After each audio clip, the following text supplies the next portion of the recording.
So you farmed up all of this volatile magic. You have a lot of unidentified gear.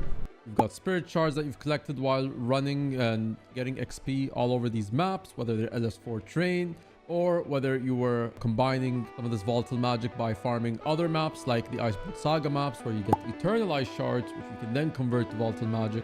Either way, how much gold did you actually get? First things first, with the volatile magic, you are going to exchange these with these vendors. Now, these vendors are pretty much in every LS4 map. And then also, if you are in Eye of the North, there is an actual vendor over there where they also exchange volatile magic for you. They'll also, that NPC in Eye of the North will be the one that gives you eternal ice shards to then convert as well to volatile magic. These vendors have quite a lot of items that you can buy from them. Now, when you are trying to get for the most profitable item in LS4 meta train or whatever train that you end up converting your volatile magic from, you're going to want trophy shipment boxes. The reason for that, trophy shipment boxes drop actually some very good materials. In fact, the materials that you might need for a legendary. So if we look at this, we just bring this here.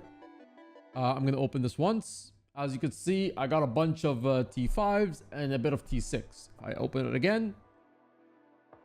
It will do the same thing again. So you pretty much, with trophy shipment boxes, you're always going to get a lot of T5 and some T6, which right now are going for a lot of gold on the trading post because everybody's trying to do their open world legendary armor. And then you also have the influx of players who are always trying to make their first legendary. T6 materials in general are used for weapon making, especially the legendary weapons and the armor. So always going to need these, and they're very much sought after for a few other items they have to craft as well in the game. So with trophy shipment boxes, how much gold are you actually getting per box right now? If we actually go to this website, and you can pick which website you want to go to, it doesn't really matter, but if you go to fast farming right now, we can see that with fast farming you get a gold and 8 silver profit, just about. And this is by opening the chest, of course. What could you do with these materials? If you don't really have anything to go for, let's just say you aren't going to make a legendary in the near future, and near future is not for some months at least, you could probably just list these on the trading post. List, don't instant sell, list them. They'll probably sell immediately within the next few hours, if not immediately. So you could get the gold, and then, you know, if there's something else you want with the gold, you can just buy whatever that other thing is that you want. Or if you really feel like you have an item that you're trying to go for right now, like a legendary, and you don't feel like you want to sell them right now, then yeah, you could sure use them to make your next weapon, use them to make your next armor, whatever it is you're going to craft them, as long as it's something right now, as in the next month, less than a month. The moment you're passing 3 months before thinking of crafting anything, you probably should sell this just so you can get the gold. And it's good to have the gold anyway, because then you have the freedom to then buy whatever you want with that gold, especially if you already have some of these materials and you're maybe missing one other material that you could sell what you already have, because you already have the requirements of those materials, and then use the extra gold to then buy the other material that you don't have, which will then complete whatever it is you're trying to do. So trophy shipment boxes, 1 gold, 8 silver right now, pretty good. Now the few other things that you might also check out with regards to the LS4 train is, with the LS4 meta train, you would have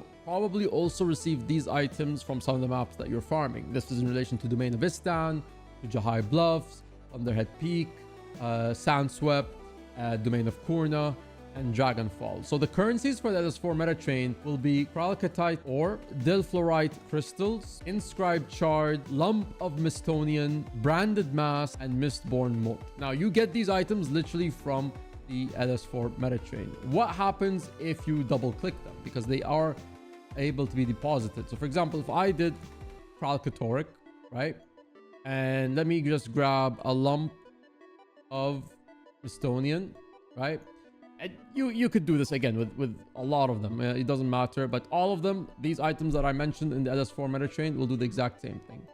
If you use them, you basically get volatile magic. There you go, volatile magic. So pretty much this is also extra volatile magic. So make sure you check for these in your inventory, because they're depositable items. You could often forget that you even have them. So as soon as you do this, it's very common for people to do this. check for them because that's extra volatile magic that you will get in the train that will allow you to even buy more boxes if you want. Now, on top of that, what other gold that you get from the LS4 meta train or whatever other maps you combined that will also relate to volatile magic? Most probably spirit shards, the biggest thing, because spirit shards are very much needed to craft legendary items and you really do need them. So that's another big plus. The other big plus will be the unidentified gear, which I will advise if you have unidentified gear, it is most likely better that you sell them on the trading post, just list them on the trading post. However, if you happen to have the copper fed salvage-o-matic, you could open the bag. So for example, you could open the bags and you could, if you have a copper fed, you could, just salvage and you'll get, some materials out of this. Now, if you want to take it a step further, if you have the rune crafter salvage-o-matic, probably better for you, especially if you have the green and the rare. If you have the rare rune crafters, it's better because this also has a better chance of actually salvaging the upgrade. For example, with rares, you'll always get a major sigil, right? Or a rune if it's a rare.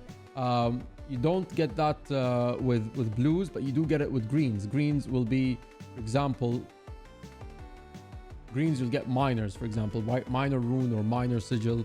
So this is very good to salvage the upgrade as well. This won't really salvage the upgrade. It's very low percentage chance, 20%, whereas this is 100% chance. Right now with the rare one, of course, if you even want to go the extra step, you could do the silver fed as well. Silver fed is also pretty good for this, and it also helps with, for example, the ectos that you'll get out of it.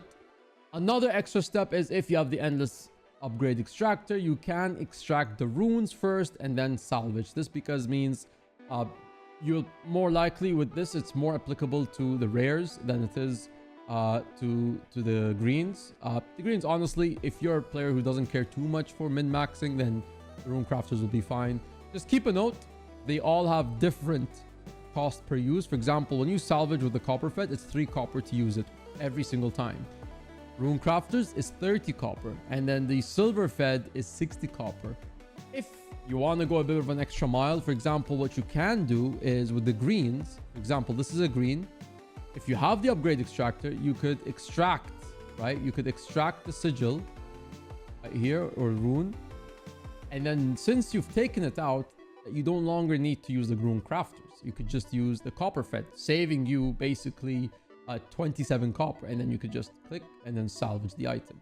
Now, all of this that I mentioned is min-maxing. If you don't care too much for it, you can just use them however you want. Of course, the gold will not be to the best levels of what you would want, because you're obviously not going to be using them efficiently. However, is at the end of the day, probably not really. You'll still make some money. Worst case, when in doubt, just list the unidentified gears on the trading post and you will be fine. And yeah, that's most of the stuff that you will get, with the exception of Dragonfall is a map which is known to also reward you with quite a lot of units, especially the rares, which allow you to maybe have a chance to salvage to get ectos. Aside from that, you are going to go again to max out all of this. You're going to want to gather as many materials from all the ores, all the node, every single node that you find on the map. And this again will depend on your commanders and the lieutenants that are in the squad that you're a part of, right? Some of them will mark these areas, allowing you to maximize your gathering materials. And if you do have the glyph of volatility, which is the glyph that if you have it on your unlimited gathering tools, you will basically have volatile magic, right? If you have this on your gathering materials, every single time you're gathering, you are going to basically have a chance to get volatile magic. Not a chance, you will get volatile magic. It's a bit of an extra boost there. So that's pretty much it when it comes to the gold making with the LS4 meta train or any other train related to volatile magic. That's how you can make money off your volatile magic. If you know anything that I missed, let me know in the comment section below. If you know any other methods, let me know as well. And that's it. Happy farming and go get them.